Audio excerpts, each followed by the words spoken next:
जय हरी. एकादश स्कंध भाग 53. आपण पाहत होतो की नाथ महाराज सांगतायत, जाणते लोक सद्गुरू कुणाकुणाला म्हणत नाहीत. असे कोण आहेत की ज्यांना सद्गुरू म्हणायचं नाही? असे आहेत, कुणी ब्रह्माचं वर्णन करण्यात पट्टाईत असतात, कुणी तत्वांचं विवेचन करण्यात पारंगत असतात, तर कुणी वैराग्याचं इतकं उत्तम वर्णन करतात की ते ऐकून ऐकणाऱ्यांचं मन सगळ्या भोगांना विटतं. काही पंडित परमात्म्य स्वरूपाचं इतकं अप्रतिम वर्णन करतात की सात्विक श्रोत्याला प्रेमाचा पाझर फुटतो. पण आपल्या अंतःकरणातील भ्रम कशानं नाश पावेल याचं वर्म त्यांना स्वतःला मात्र कळत नाही.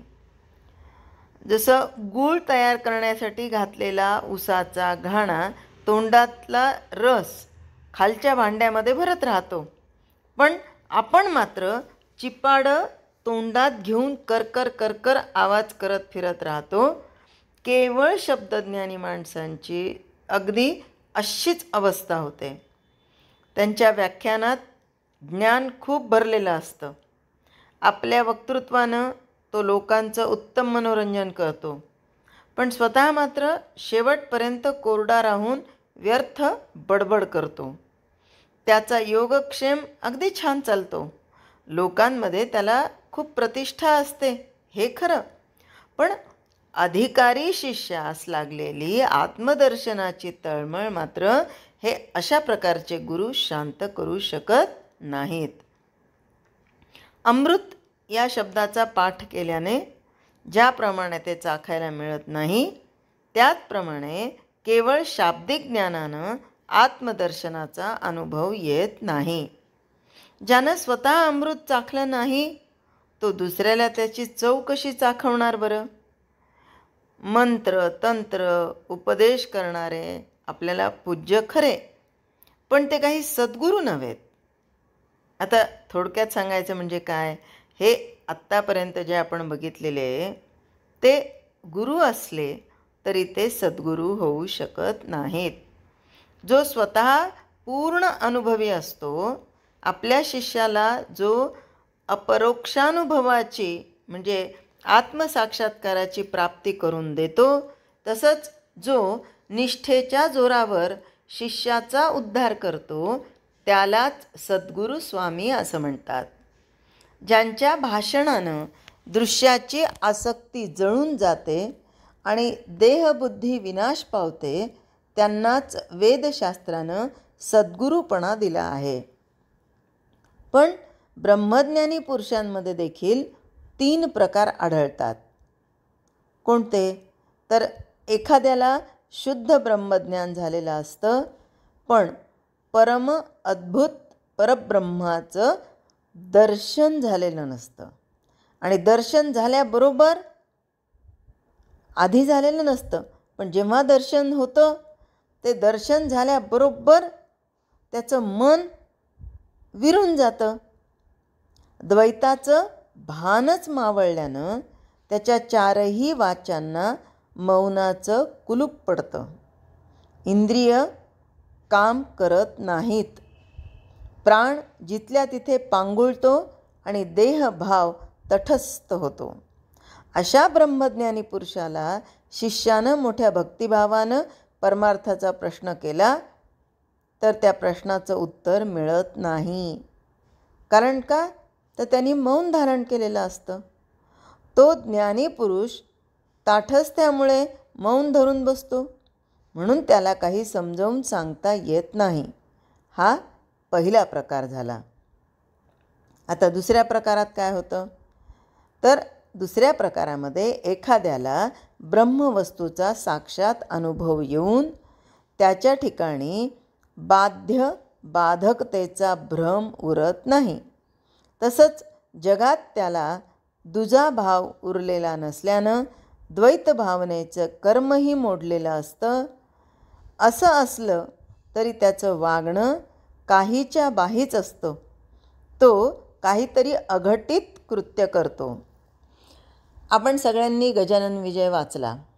त्यामधल्या बहुतेक 6व्या अध्यायामध्ये हा प्रसंग आहे की त्यांचा शिष्य, बहुतेक त्याचं नाव बंकटलाल, बंकटलाल हा त्यांना एकदा कणसं खाण्यासाठी म्हणून शेतामध्ये घेऊन जातो.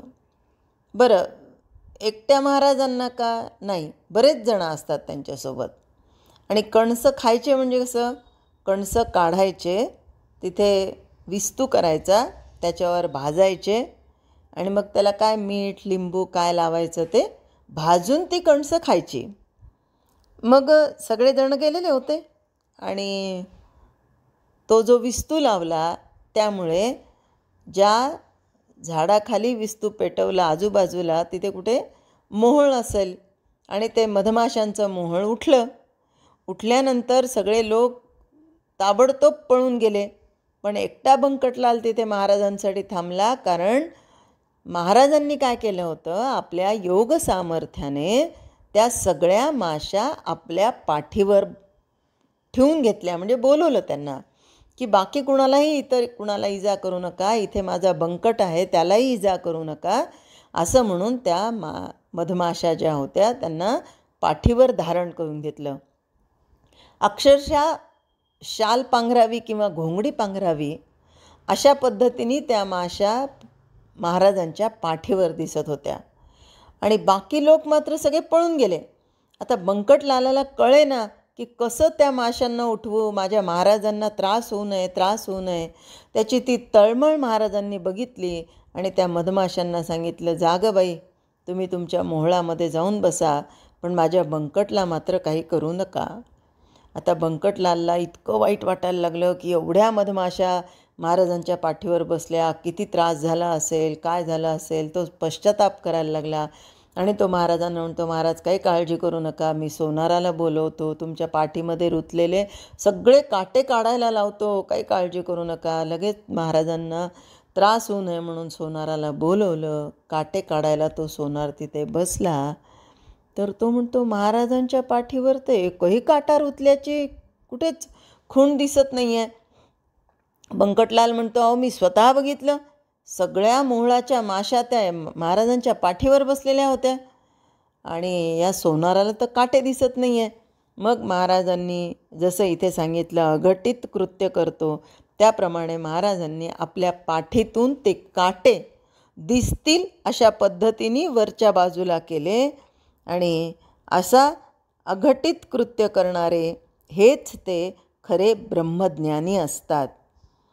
आता हेच ब्रह्मज्ञानी कधीकधी अत्यंत रागीटपणा तर कधी उग्रपणा असा मिरवतात.